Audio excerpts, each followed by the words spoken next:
God, the U.S. government sure is hard to understand. So many different branches and responsibilities.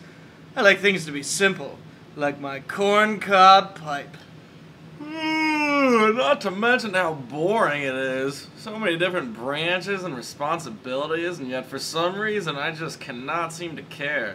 If only separation of powers could be interesting. Did someone say separation of powers? Holy crap! It's... Is it Jefferson?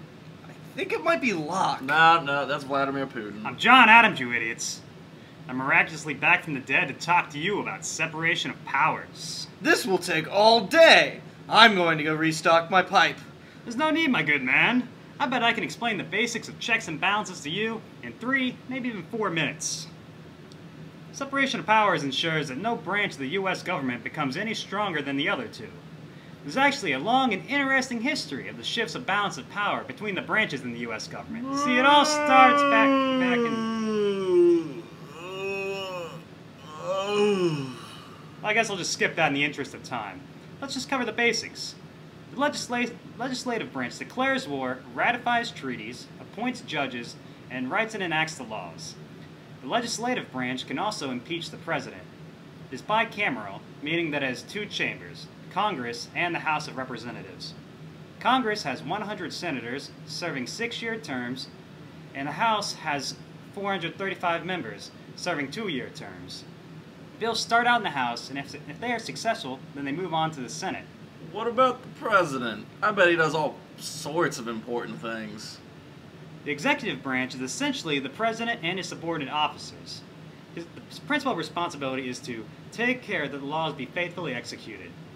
The president can veto any bill that Congress has passed, but Congress can then override this veto with a 2/3 vote in each house. The president can beat this with a pocket veto, where he ignores the legislation.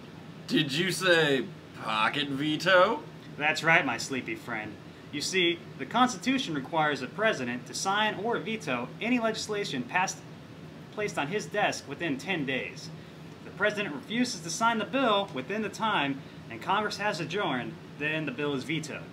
Another responsibility of the executive branch is to issue pardons. Finally, the judicial branch of the government consists of the smaller inferior courts and of the Supreme Court, whose members are selected by the president and voted on by Congress. This branch interprets laws and makes many important decisions regarding the Constitution. Judicial review is a very important duty to the Supreme Court, created in 1803 in the famous Marbury v. Madison case, which allows for the Supreme Court to review actions by the other branches and then declare them unconstitutional. And that's the basic overview of the 3 branches. I can't believe it. Now I need to know more. To the internet.